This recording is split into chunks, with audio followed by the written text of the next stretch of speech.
May all beings be happy. May all beings be healthy. May all beings be free from harm. May all beings love life.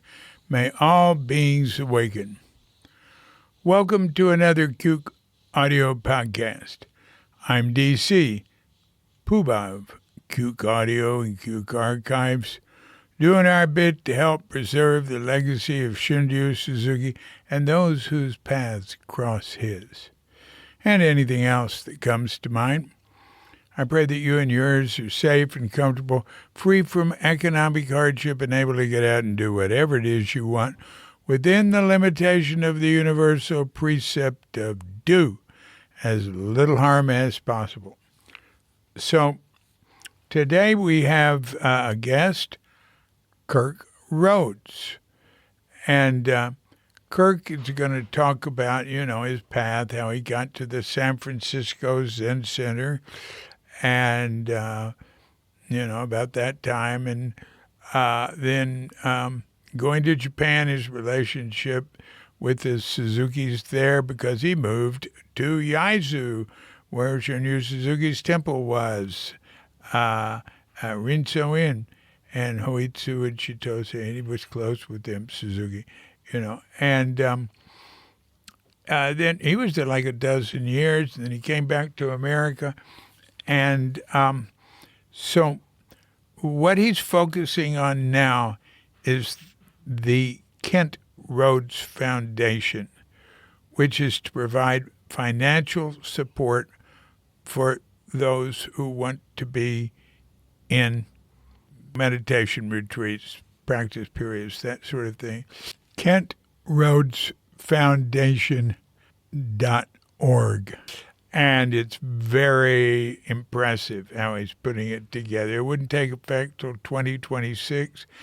And the money would be provided to the institutions to allocate it, not so individuals wouldn't apply it through them. So he'll talk about all that. It's quite interesting. There's some other things that we shared. He helped me out in Yaizu doing research on crooked cucumber, and we did some roofing together. Anyway, I really enjoyed talking with him, and so now you can hear all about it. Ba-bam. Can you hear me? Yes, I can, David. Can you hear me? Oh, yeah, good. Well, here we are. Hi, Kirk. Hi, David. So, how you doing? Oh, I'm doing fine. We're entering into wintertime here in Arkansas, where I'm in north central Arkansas, and it's actually raining right now, but around Thanksgiving, it's going to start getting down to freezing, and then after that, we're going to have some freezing rain and get down into the low 20s. So I bet you're glad you're in Bali, aren't you? Yeah, Yeah, I am. right. Indeed. And so what are you up to? What's happening? Well, I retired the last career that I had. I was a respiratory therapist. So I work in the acute area of the hospital. And so right about the time that COVID was really ramping up, Ooh. it was in the fall. I was about 67, 68. I kind of thought I might want to work until 70, but that was a good time to retire right there. So I did. So I've been retired since then. And pretty much since that time, I've been kind of laying the groundwork for this foundation that I've been telling you about. And so we launched it. We launched the website about the 1st of October. And so now we're undertaking a grassroots fundraising campaign. So what's the name of the foundation, and tell us about it? It's named after my late twin brother. His name was Kent Rhoads, so it's called the Kent Rhoads Foundation. Kent lived in Southern California most of his life, and he was a entrepreneur there. And then, as you know, I lived in Japan for 12 years. And so after I left Japan, he decided that he wanted to go live in Japan. So when he went there, he had had his MBA uh, title. He earned an MBA when he was in Southern California. So that allowed him to teach on the university level in Shizuoka. That's where I live too. And so Well, after our you fall, lived in. Well, we can get back to that, but I remember you in Yaizu. well, that's technically Shizuoka Prefecture. You know, there's Shizuoka City, and then there's Shizuoka Uh huh. Prefecture and City. But he lived in Shizuoka City, and so Uh he taught at the universities there, and then he came in on a an inheritance, and so he used that money to start an online Japanese green tea company. It was called Green Tea Merchant, and so he was a successful businessman too. And not only was he a creative entrepreneur, but he was a philanthropist as well. You know, each year he would take a certain percentage of his profits and donate that to causes that he believed in. Hmm.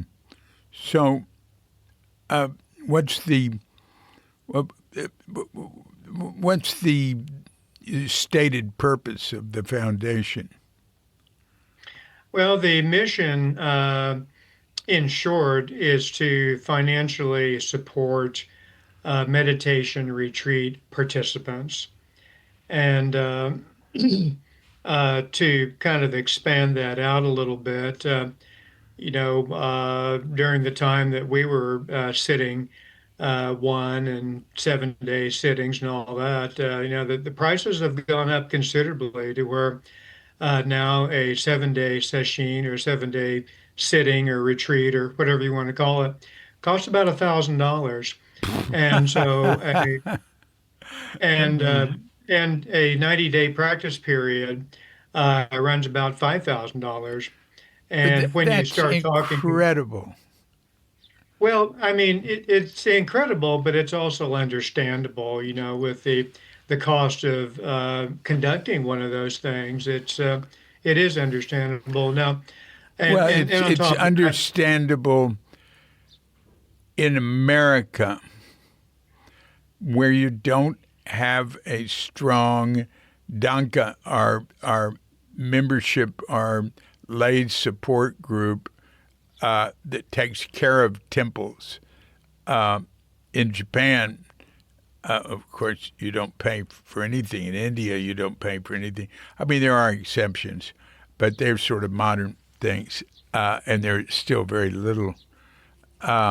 So, in it's unthinkable in India that someone would charge for a religious retreat. Oh, there is a Jesuit. Well, anyway, a while back.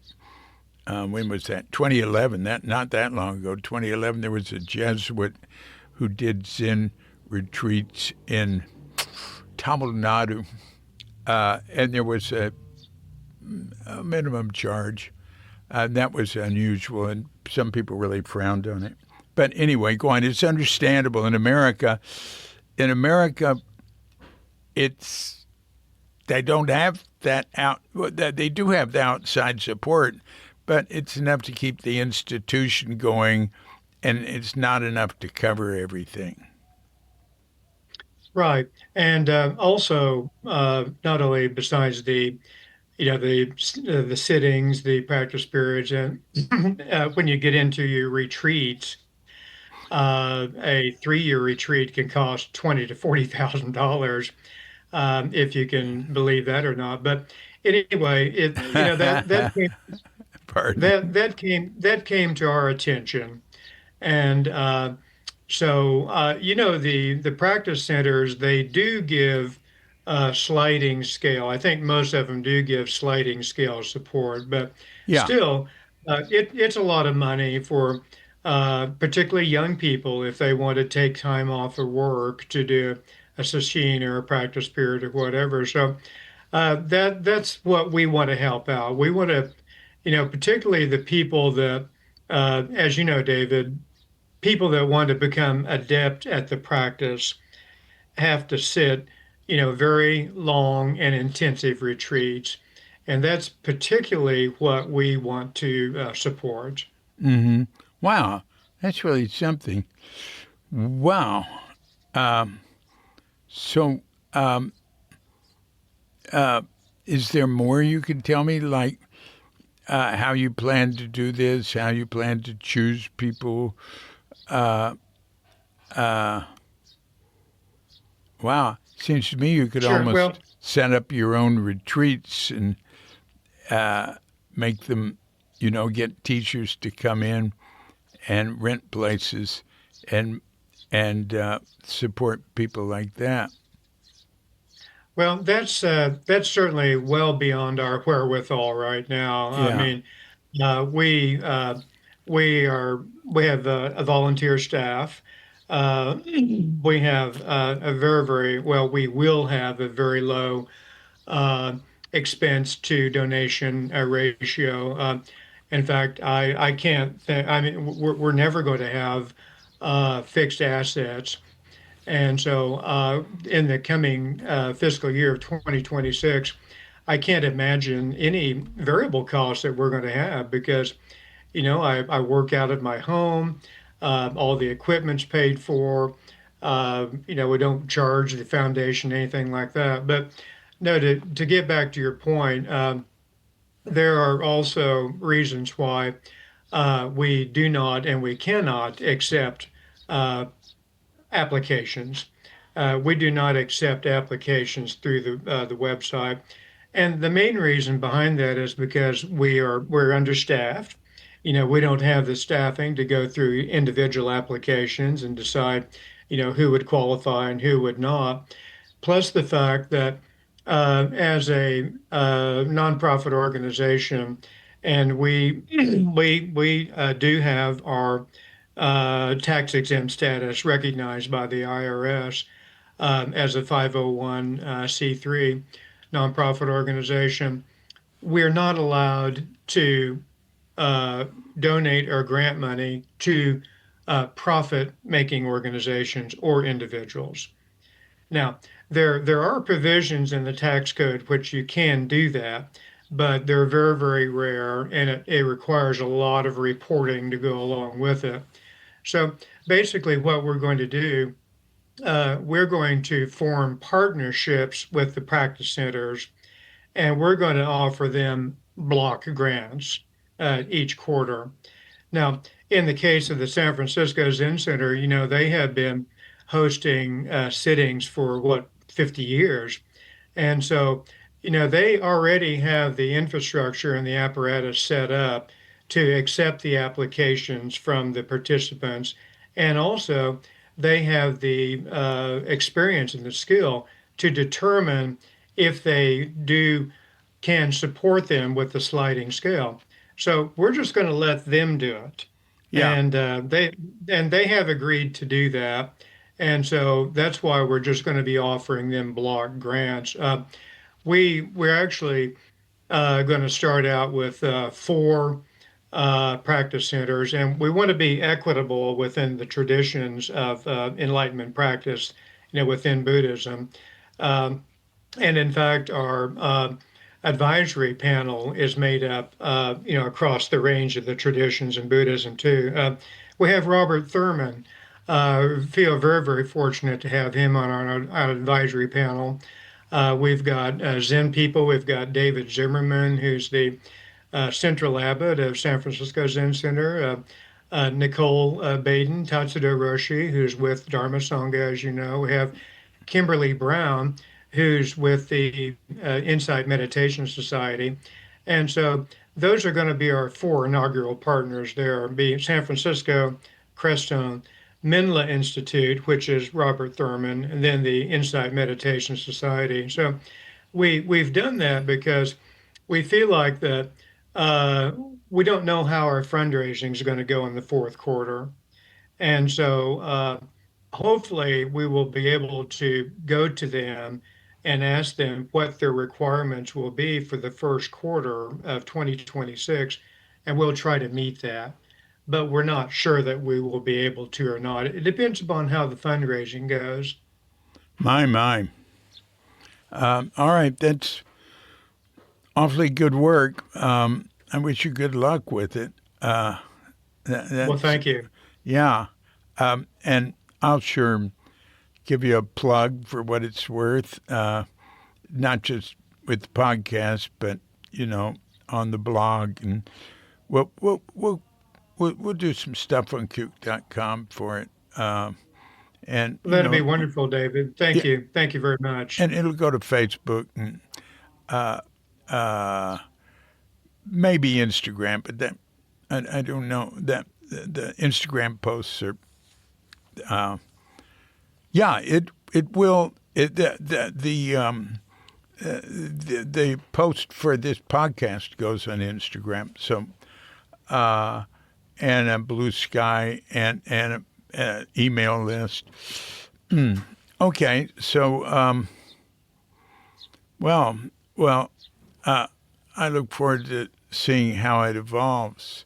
Now, where were you born? Southeast Kansas. It was a small town of about 3,000 people that I was born in Columbus. And then later, my family moved to Coffeyville. You may have heard of Coffeyville before in Southeast Kansas. It's where the Dalton boys, they tried to rob two banks at once. And so the townspeople rose up and they had a gun battle with the Dalton boys. And I think the Eagles sang a song about it. And Ah, so, yeah, that's where I was raised. It's a good place to be raised for sure. that's great. Yeah, Um, yeah. and so, what led you to Zen practice? I guess I could say that the thought of enlightenment arose within me when I was a young teenager. And I think that that was probably because of the unstable condition within my family. And so, because of that, I started seeking. And then there was a library in Coffeyville. And by the way, it was an Andrew Carnegie funded library through his foundation, another great philanthropist who, I hold a lot of high esteem for him. And anyway, even in a small town of about 10,000 people, they had a book about Buddhism there. So I checked it out and I read it. And so that kind of, led me to, uh, start my way seeking mind. And then, of course, Wait, by wait. Do you 1970, remember what the book was? um, the lady's name was Ruth McCandless Fuller, I believe. And I think Ruth she, Fuller Sasaki. Ruth McCandless yes, Fuller. Fuller Yeah, Suzuki. yeah. She's she was out of the First Zen Institute, the oldest Zen institution in America in New York City, and went to Japan and had a temple at Daitokuji and Uh, studied with teachers there. And yeah, she's very important. it was a tiny little book, and then I think at about the same time I picked up the book by Hermann Hesse, the Siddhartha, Yeah. and that was very inspiring for me too to read that. Wow. And then of course by 1970, when I was still in high school, I acquired a book, The Zen Mind, Beginner's Mind, which was the big push for me to want to start my practice in Zen. So what happened? Well, I went on to college. Uh, I worked in industry for about a year or so. I was a welder.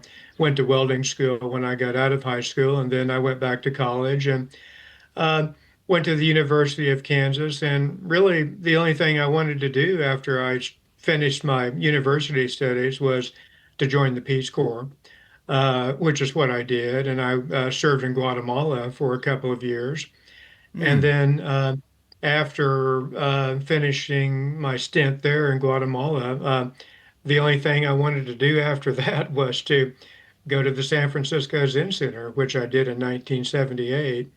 So I must say, David, that you know that the I guess being in the Peace Corps was kind of the beginning of my activist career, and but that was reinforced, of course, when I was at the Zen Center, most especially by you and people like you who were, heavily involved in the non-nuclear movement at that time. Yeah. And I personally was not that strongly involved in it, but I was certainly on the periphery of it. I knew what was going on, and I really admired and respected what people were doing. There was the big march there in San Francisco, and I went to that, and then people during the lunch hour, they would go down to uh, the downtown area, the business area, and set up maybe like a little table or something, and then just sit silently or stand silently. And Right.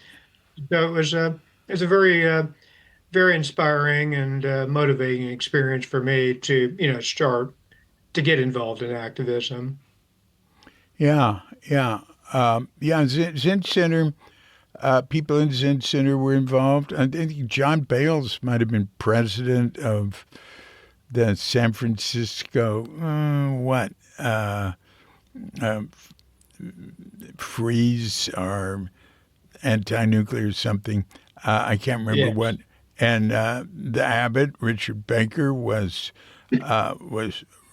very supportive and involved as he could be on another level, especially U.S. Soviet friendship activities with some of his more upper echelon friends Yes. who could do that Right. and travel to Russia and uh, Right. uh, yeah, that was something.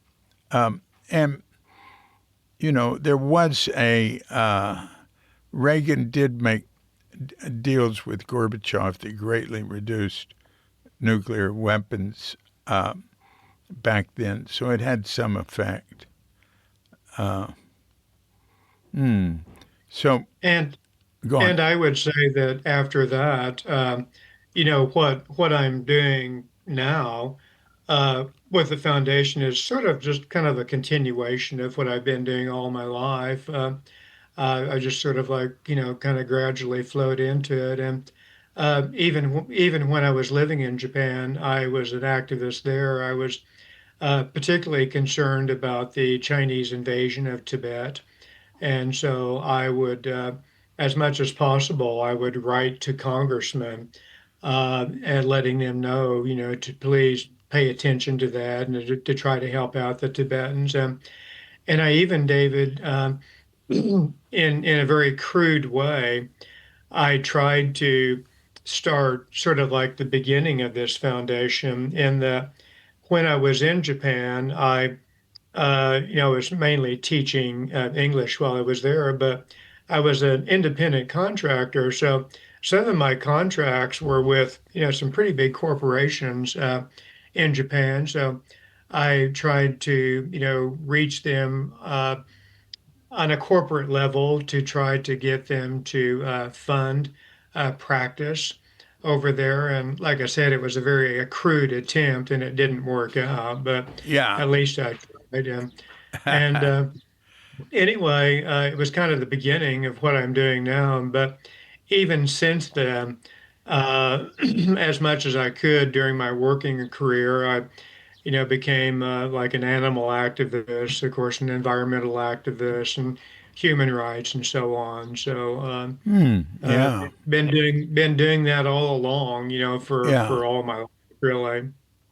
Well, when you arrived at Zen Center in '78, uh, uh, who did you relate to? I mean, what was your relationship with Richard Baker, for instance? And uh, uh, you know, fill in the blanks there that time.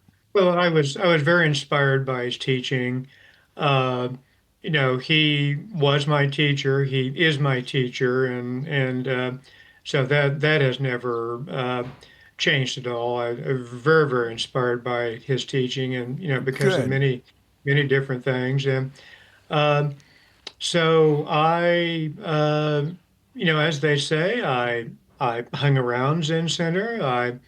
I never lived in the building. I never, even though technically speaking, I was a part of the priest training program, but I never considered myself to really be a priest in training.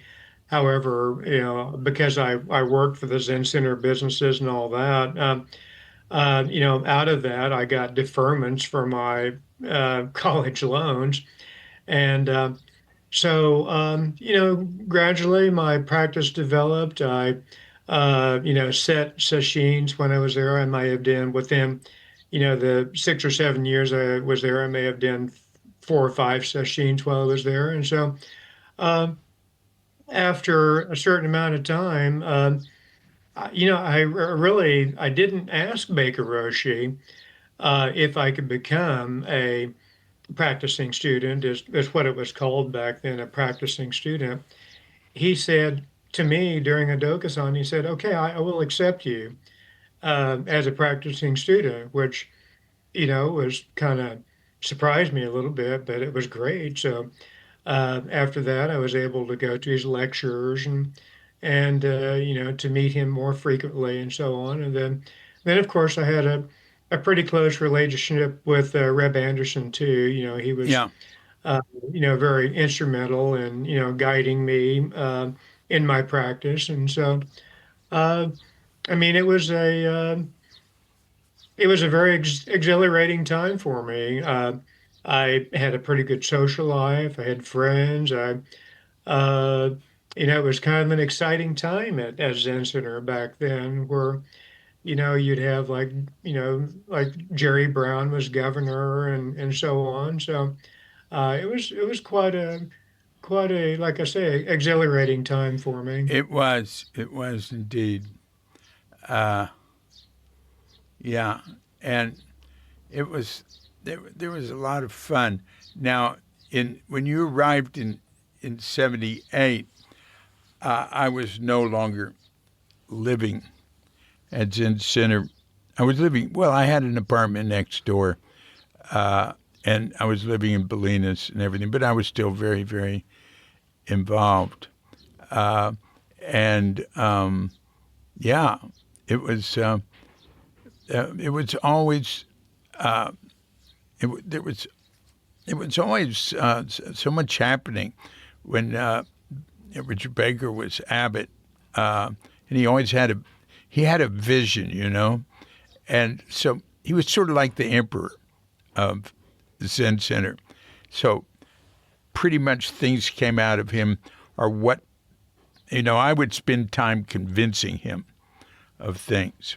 It was almost like lobbying, and sometimes I would get people more in closer advisor levels. I'd work on them, just like working on influencing an institution. You don't just go to the board; you go to the board members individually and work on it. And he and I were very close, but that so many institutions are founded by like charismatic or visionary people, and once they sort of level off, they tend to get kicked out. Hmm. Hmm. Yeah. or move on, or something happens. And David Katz with the Fairlawns Institute that was founded by Sim Vandren, who was an architect who worked with us, a very close friend. The Fairlawns board, and Sim came to an impasse, and he left. And David Katz said, Well, he'd gotten founder's disease. Okay. Right. No, So, right.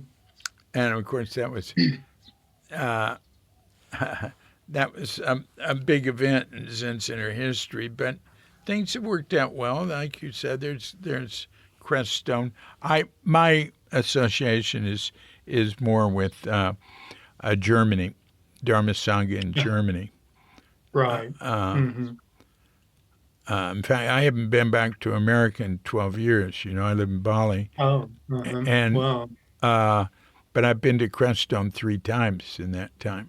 No, Hmm. not Creststone. I've been to Johanneshof and Oh, okay. in Germany 3 times.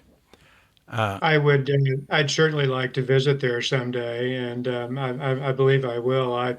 I have yet to meet Tatsudo Roshi in person. However, uh, I'm really wanting to go and sit a sesshin there. I noticed on the calendar they're going to have their sesshin ending the practice period starting on April 1st.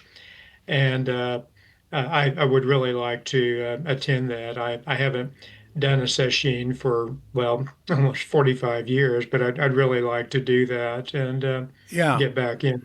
yeah, yeah. I've done sesshin there uh, years ago, uh, but yeah, that would be good. Uh, hmm. Well, But so anyway, David, yeah, if I may say, my kind of my take, sort of like my how my time at Zen Center in San Francisco came to an end. Oh, I would say probably a year or so before I went, or before I left there, I had taken a personal trip to Japan. And while I was in Japan, I went to Yaizu and I visited Rinsoin. And Hoitsu Roshi was very, very hospitable towards me and suggested that I come there and spend a couple of days, which I did. So while I was there as a tourist, I sort of like developed a relationship with him. So um, when things began to kind of unravel at Zen Center, I said my goodbye to Baker Roshi, and he was, soon to be forced out too. But I mean, even though I considered him to be my teacher and still do, I kind of had the feeling that I didn't want to, chase him around in the United States, because I thought that probably there was going to be a lot of upheaval in his life, to figure out where he was going to settle and yeah, everything. So yeah. it was at that time I just decided to go to Japan, and so I did, and that's what started my life there for 12 years. Mm, mm. Yeah, and yeah, Yaizu's uh, a good place to be, I think. That. Do you know Yaizu was what was that? Who was that turn of the century, prior century uh, writer who? Lafcadio Hearn. Yeah, Lafcadio Hearn lived there. Lafcadio Hearn, Isn't that right? amazing? Uh, Yeah, Kai was it Kai Din or Kai something, the ghost stories. right. Yeah, he's amazing. Uh, and the the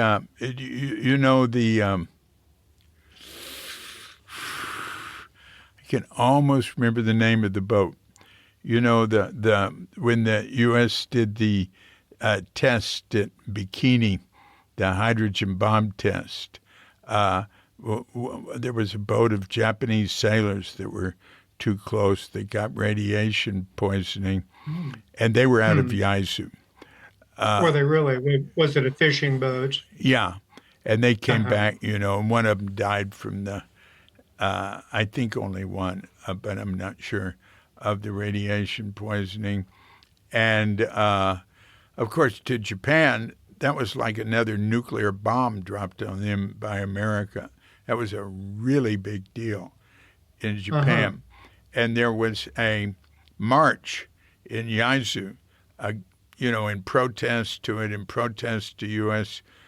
Nuclear testing, and a much younger Shunryu Suzuki participated Oh, in that okay. march, Mhm. much to Sure. the consternation of people in his temple because, they're very Uh-huh. conservative there. And Right. they said, no, no, there's going to be communists in the march. And he said, Yeah. well, Mhm. communists in Japan aren't that big a deal, and it's a legal party. And they're really not Uh-huh. that much different from the others. Uh, Yeah, right. but Mm. uh, and he said, well, if they're making us, if they got a statement to make about this, I do too. So he participated in that, and that was a big deal in his life, and what's later interpreted to mean he it was expanded too much. Some of his, claiming he was leading a peace movement during the war or something, which would have been impossible. But that's what it goes back to, I think. Mm. Yeah, and then when he came to the United States, he was very supportive of a peace movement too, wasn't he? Yeah. Back in the 60s and 70s. Uh-huh. He was supportive of his students doing. He was supportive of students doing things if he thought they were sincere, and he actually participated in at least one big march in the 60s, I guess against the war in Vietnam. But, he was under so much pressure from students. And this is a point where Richard Baker was in Japan. But Richard Baker was involved in anti-nuclear stuff when he was in his earlier years at Zen Center. And Barton Stone got Suzuki's blessing to go in like 1962 or something, to go on the walk from San Francisco to Moscow for peace. And Uh-huh. and later he came back and was thrown in jail for something to do with his peace work. And Suzuki went and visited him twice Well. in Mm. prison, Hmm. and he he felt like there'd always be war, and we should do everything we can to stop it. And he did everything he could during the war in Japan. It was just more subtle than things Americans could comprehend. But, you know, in Crooked Cucumber, I show that contrast. Or I take him to Berkeley, and there's a sound truck going around calling for the overthrow of the U.S. government. And nobody cares, right? In Right. Japan, you don't do that. Yeah. uh, but David, I must say that when I was living in Japan, I had a really, really nice relationship with Hoitsu Roshi. oh, that's good. I would go there periodically, maybe about once a month, to do soji. And of course, my where I lived, and you visited my apartment when you were there. It was a bit far removed from the temple, but we not only that meeting him at the temple, but met him two or three times socially, where would go out and sing karaoke together and everything. So, Ah, that's neat. and as a matter of fact, our two sons, we raised two sons when we were in Japan, and so as you know, that they have a preschool that's connected with the temple, Right, and it was Hoitsu Roshi's sister right, who was the headmaster or headmistress right. at the school. Yashiko. Yeah, uh, Tokiwa Yochien was the name of it, and so Ooh, good both memory. both Yeah, well, both of our sons went there. Both of them went there for the full 3 years. Oh, wonderful. And and so at the time, Hoitsu Roshi's two daughters were both working there as teachers. So during the time that they were there, the two daughters were taught both of the boys, probably just 1 year each. So we had a very, very close relationship with him. And uh, I was very grateful that a part of this advisory panel I was telling you about with our foundation, Hoichi Roshi, he's a part of the advisory panel. Oh, He that's agreed to be. wonderful. Yeah. That's Right. wonderful. I've Right. seen him a couple of times in Germany. That's Oh, when I've seen him. In fact, I saw him last year there in the summer, him and Shungo. And uh-huh. then, about nine 9 years ago or something at Baker's 80th birthday and the 20th anniversary of Johannesov. And I could still remember enough Japanese and where I could talk to. And Chitose, his wife, was there with him. And we got Oh, some was she work really? done. Uh-huh. We got work Right. done on the archives. We went over old footage of young Shunryu Suzuki in the 30s, leading a group of monks that had been out doing maybe takohatsu. I don't know what they were doing, leading them back into maybe it was Katsuisai. And he gave commentary on the video that Uh-huh. I put in. I can't remember exactly what. We went over a lot of stuff, but a year ago, I couldn't get anything but Indonesian to come out of my mouth. It was a little Uh-huh. awkward. I was really Right. sorry. Yeah. I could remember, you know, a few. If I went to Japan and I was there for a couple of weeks, I could regenerate it. You know, but Well, I know what you're talking about. The last time that I was in Japan was, of course, for my brother's funeral. He had a massive heart attack mm, over when he was, living in Japan, and so I went immediately there, and so met uh, a lot of his friends were my friends too, and a lot of his business associates were my former business oh associates yeah, too. So it was kind of a homecoming for me. But as soon as I landed there in Japan, I just sort of like fell back into the language again, and it was kind of interesting how things started clicking again, and you get immersed in the culture, and it was very interesting. But at the time, uh, my brother was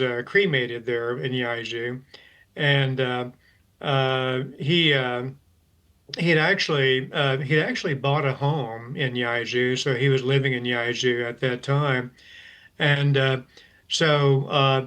I went to the temple, and Hoitsu-san or Hoitsu Roshi was not there at the time, but I talked to Chitose-san, who also we had a very good relationship with her as well. yeah. As a matter of as a matter of fact, David, my wife and I we were married. Hoitsu-san, he married us in the temple. Ah, And so during the cremation ceremony of my brother, Chitose-san, she came, and it was very nice of her to do that. To she knew my brother somewhat too, not as much as she knew us, but it was very nice of her to yeah, attend his cremation ceremony. yeah. Oh, I love her. Um, I I really like being with her. Now I remember seeing you there. I visited sometimes, not often, while you were there, but I can't remember what. Do you remember anything? Well, David, it was when you were writing your book, Yeah. and so you showed up. You showed up at the temple, and I think that they probably told you that I was living in Yaizu. So one day, and actually, it was when I was married at the time, but my wife, she was in the United States, and that's why you didn't meet her. But one day there was a knock at my apartment door, and I opened it up, and it was you. And it just floored me. And so I invited you in, and we went out and got a couple of bottles of beer, I think, from a coin-operated machine, and we sat around and reminisced and talked a little bit. And then you asked me if I would help you do research on your book, and I did what I could. But basically, what I did is I just drove you around a little bit to take you around to, I believe, different people's homes so that Oh, you could good. interview Thank them. you. Thank you. I And knew there was something like that. It's just so yeah, vague. right. That's great. And And now so that was research on crooked cucumber. that's correct, David. Thank That's you and right. okay. That thank you and okay. Actually, the last go over of thank you and okay, I did during that trip. I was there for 2 weeks that time. Right. I did like all night long going over because Penguin had FedExed it to me there to go over and make sure it was all okay. So I had to go over the whole thing, and I did and FedExed it back to them, which they'd already paid for, thank goodness. And so that was that. But, I was doing research there for crooked cucumber. And yeah, I knew you Yes, were and helpful. I just couldn't remember what. yes, and I did help you out, and in fact, you acknowledged me in your book. You gave me a shout out as sort of like, I don't know if you called me a research assistant or something like that. And so I've always had a good story telling people about this, Oh, about good. how I helped about how I helped you write the book, or no, helped you research the book. But darn it, David, you misspelled my name when you gave me an acknowledgement in the book. So I always told people that I got the acknowledgement, but darn it, he misspelled my name. Why He didn't got you it tell wrong. me? I could have corrected it. I don't know. Well, I was. we can correct it now Oh, because don't worry it's about it. on I mean, Kook.com. Well, oh, well, Horace. that will do away with my story, David. I won't have the story anymore. Oh You know, I no. mean, Oh no. We'll I do mean, I that. mean, I meet people, I meet people that I want to, tell them the story about getting the acknowledgement, but then I make the joke about how it was misspelled. All right. So we'll Kirk, just keep it the way it all is. right. No. Kirk. Okay. Rhoad. What is it? No E. There's no E in it. Rhoads. Correct. That's Hey, right. I'll tell you something. Yeah. And I had a book come out in September, right? Tassajara Lots Stories. of tales. Congratulations on that, David. Yeah. Tassajara Stories. Um, Storage. Yes, right. yeah, because Tassajara Stories is something done by another woman who I did a podcast with, and she's brilliant. Right now, I can't remember her name, but that's normal. Anyway, that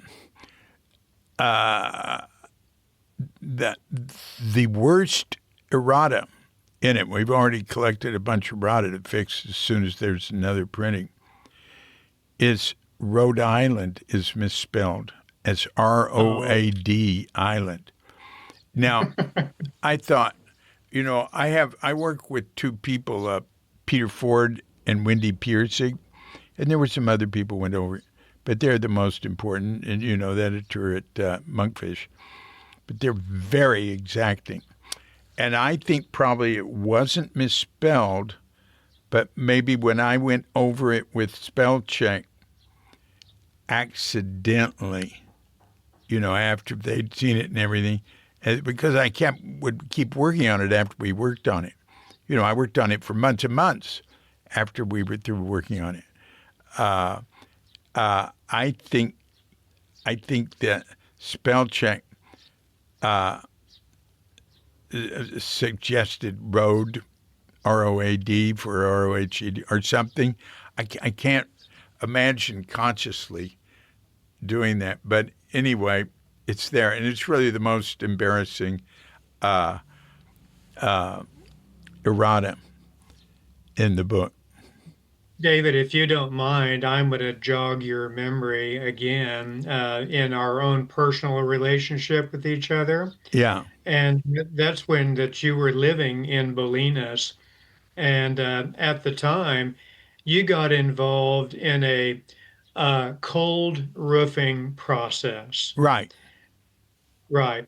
And so, the roofing material, it was like liquid and Yeah. it came in like five gallon buckets. Yeah. And at the time, you had like a little Honda Accord. Yeah. And can you remember how many of those 5 gallon buckets that you could fit in your Honda Accord at one time? Well, it had a It luggage was rack on top too. No, I don't. and you, Tell me. and you put them in a luggage rack too, but there were quite a lot of them. And so at that time, I was working. They called it the handyman crew at the Zen Center, Uh-huh. and I was working with another guy. His name is John. He was from England, and see, we worked together on the handyman crew. So somehow or another, we got together and we found out about you and your cold process roofing, patchwork, and all that. And you got talking to us, and so we decided, well, we'll just do this as kind of like a side job. We'll just do it on business on weekends. And so I was actually sort of like loosely employed by you at one time, and we did a job or two with the and what you do, you just open up the bucket, you kind of stir it around a little bit, and then you just take a paint roller, and then you just take it and then you just roll it on the roof, and it was very, very convenient, very easy, and on paper it was a good idea. But I think that perhaps it was just a little bit too far ahead of its time, and it really didn't work. I don't think. Oh, yeah, it And did. Yeah, it did. oh, did it really? Well, Really? you see what I did. Zen Center, the way I ran into it, and I can't remember any of the names, is Zen Center had its roof done that way. Oh, they did. Yeah. Um, And the first thing you do, you don't just start rolling it on, you prepare the roof. sure. You find out, but I didn't like doing whole roofs. I mainly liked doing people who had tar and gravel roofs that needed to have something fixed in some place. But Like patchwork. you find the weak spots in the roof, and then you use a mesh over that and a thicker sort of paste for that Uh-huh. area, and then once that's done and it's dried, then you put over the first coat, and there were actually, I think, 3 coats. Anyway, if it was done right, it worked well. But what happened is after that, this other methods came up that were far superior. The best was like sheets of some sort of rubbery type material where you'd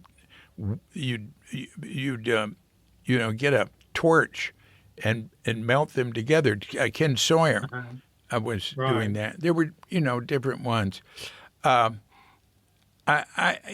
mean, obviously it's not. It was just sort of a transitional thing. I don't ever hear about it anymore. But it was like it was not an offensive. It wasn't offensive because it wasn't like tar.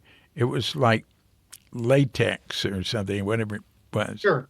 You And know. it wasn't hot and it didn't smell bad and you didn't Yeah. have all the nastiness of the hot tar method and all that. So, yeah, okay, I take that back. I mean, I had just like a limited experience with maybe one or two jobs with this other guy I was telling you about, and it could have been us, that we weren't applying it correctly. But anyway, I'm glad to hear that it did work out well for you and that it did prove to be an effective covering for roofs. Do you remember the name of my business?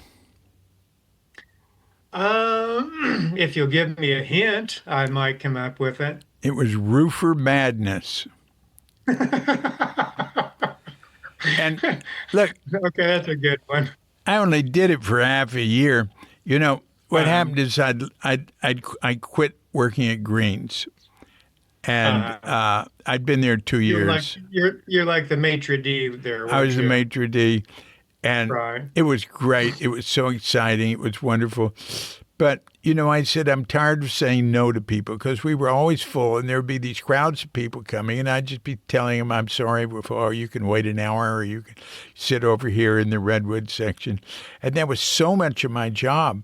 And I'd answer the phone in the morning for 2 hours, 9 to 11. We opened at 11:30. And it was like the first 3 calls, I could put them somewhere. And after that, I just said, well, I'm very sorry. We're booked up at dinner. It was booked up 6 months in advance. So Wow. there was just too much saying no. And also after 2 years, I felt and also was a lot of involvement with sort of, the elite food crowd and all that, wine tastings and I wouldn't participate in wine tastings at Greens because I said, you don't want me to do that because, I'll drink anything. You don't want to get me started. So However, I must say that despite Greens being so busy and so successful, they always, in fact, it was probably you. You always made allowances for Zen students. In fact, you did that for me on a couple of occasions. oh, yeah. At a moment's notice, Oh, yeah. my mother was visiting, and Oh, so yeah. got reservations to have lunch with her there. And then one evening, I took a friend of mine there for supper too, and was able to get reservations. And so I'm very, very, very thankful for that. Yeah. Well, I'd say we were booked up, but I always left some wiggle room because, people would ask me, do you play favorites? I'd say, absolutely, I do. And what were the favorites? Yeah. Park service employees, Uh-huh. any like police, sheriff, anything like that, right? Law enforcement. People who worked at the Fort Mason Foundation where we were. Zen Center people, Zen Center board meetings, board members, Fort Mason board members, unusual people, poor people. I had a bag lady come in, and I seated her right away. Right. Gave her, I Wow. said, you can have anything you want. It's all free. Uh-huh. And, Okay. I had a couple of brothers from the Fillmore, walk in, and they felt really out of place. And they're like, wow, look at this. And we'd already closed for food, but we served, coffee and whatever and desserts for another hour or something. So I said, well, you happen to be our millionth customers. So you can sit down and order anything you want. It's all free. I do stuff like that.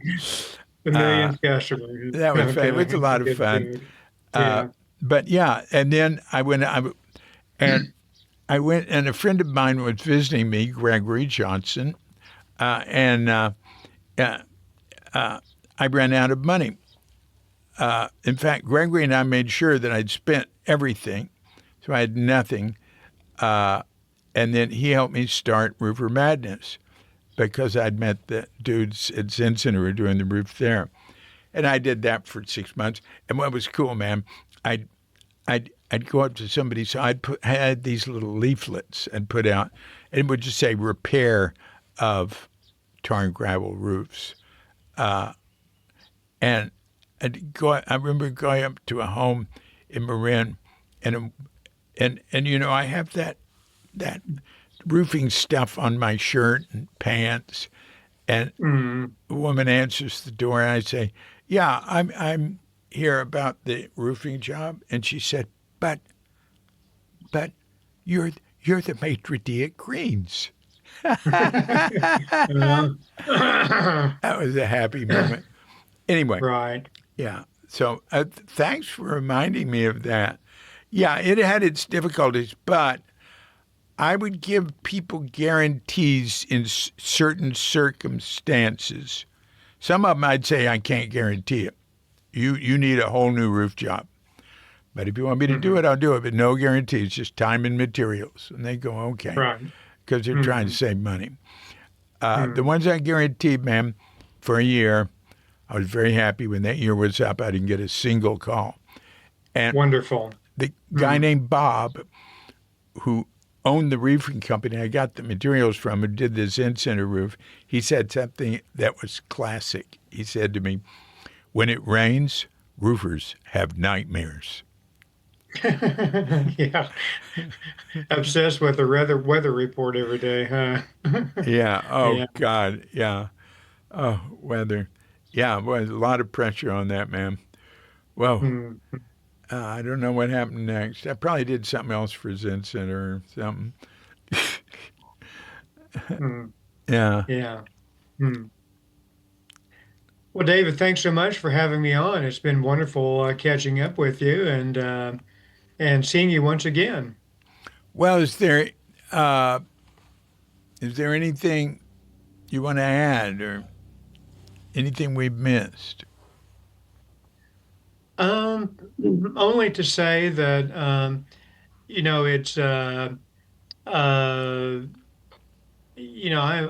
I'm never going to give up on this foundation to try to get it to work, but there's no guarantee that it will work. I mean, I think probably a lot of foundations come and go because they can't get uh, the funding, to make it work. But I've along the way, I've met people that are professional fundraisers, and they're helping out.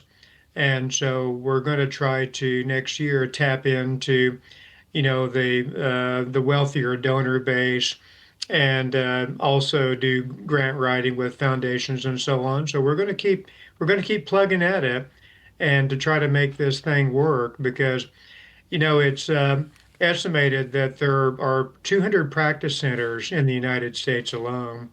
And you got to figure that every one of them probably hosts a retreat or a sitting or a practice period or a session or whatever. So I do believe that there's a lot of people out there that need help, to be able to attend these rather costly events nowadays. So we're gonna keep plugging at it, and would like to ask people to help out as much as they can. That'd be greatly appreciated. Wow, that's very noble.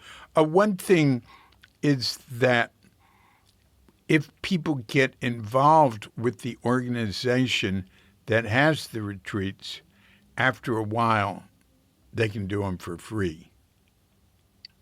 That's correct. Yeah, and that is what happened with me because I was employed with Zen Center, and so I didn't have to pay for any of the sessions. But uh, I don't know. I don't know what their situation is now if they have that many employees that do get them for free. I don't know, but just people that come in off the street, they may get the sliding scale assistance, but then again, they may not because Yeah, there's so much funding that these practice centers have that they can allocate for something like that.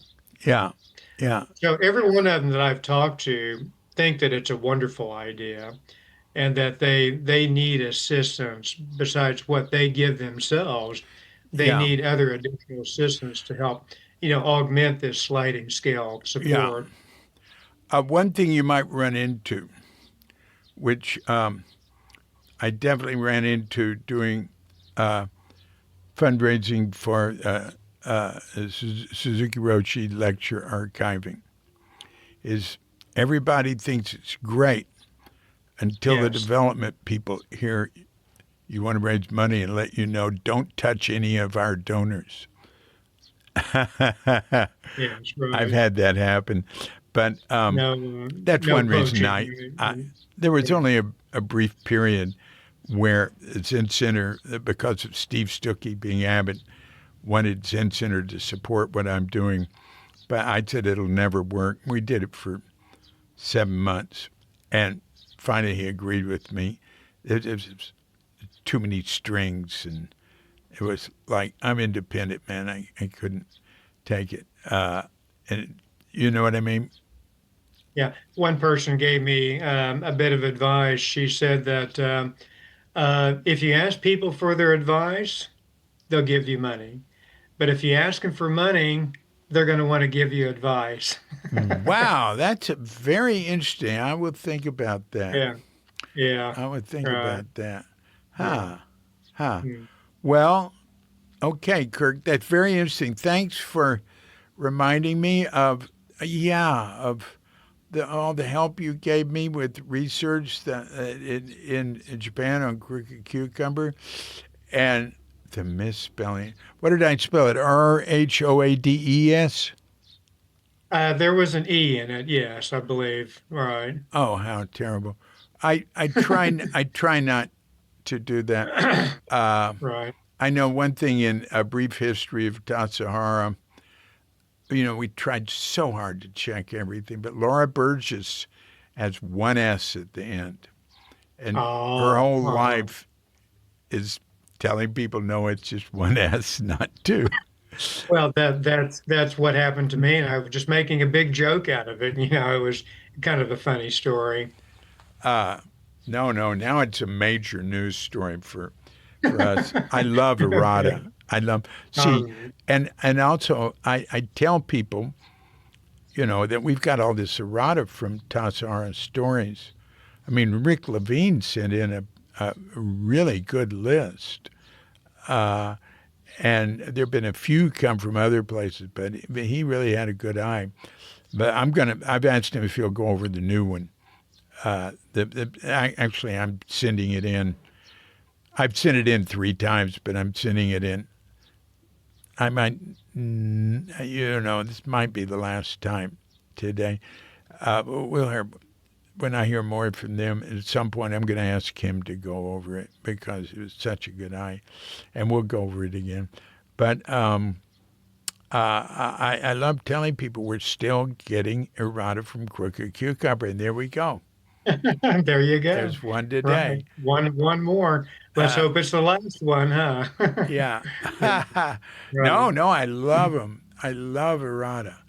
It's Hmm. embarrassing sometimes, but especially with names. And in Thank You and Okay, I left Peter Schneider out of it in the first one. Wow, was that an oversight? Because he was very helpful. But anyway, that's everything we do. I've found is you spend a lot of time just covering for your mistakes, correcting mistakes as you go. Sure. Yeah. Of course. Right. Hmm. But it wasn't a mistake to talk to you today. This was great. I really appreciate it. Well, you're quite welcome, David. Thank you very much. Yeah, yeah. And thanks. A lot of great reminders. You've lit up places that had been dark in my memory. We'll be in touch. Okay.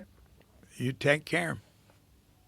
Let me light up a little bit of Japanese for you, David. Domo. Arigato gozaimashita. EA. Yeah. That's the easiest Okay. answer. No. Yeah. Kioskete kudasai. Kioskete kudasai. Oh, It yeah, means yeah. take good care. Odaiji kudasai. Okay. All right. Yeah. Yeah. All right. All Okay. right. Thanks a lot. All Yeah, right. take care. Take care, David. All Yeah, right. Thank you. Bye-bye. thank you. Bye-bye. Thank you most kindly, Kirk Rhoads. Thank thanks a lot for all that. Remember, Kent Rhoads Foundation.org. And you can look it up there and understand more, and you'll be hearing about it. So until next time, this is DC Pubav, Cuke Audio and Cuke Archives, coming to you from Sleepy Sanur with Doggy Bandita Feel Manis and dear lovely Katrinka. And we're wishing you and yours and all of us a grand awakening.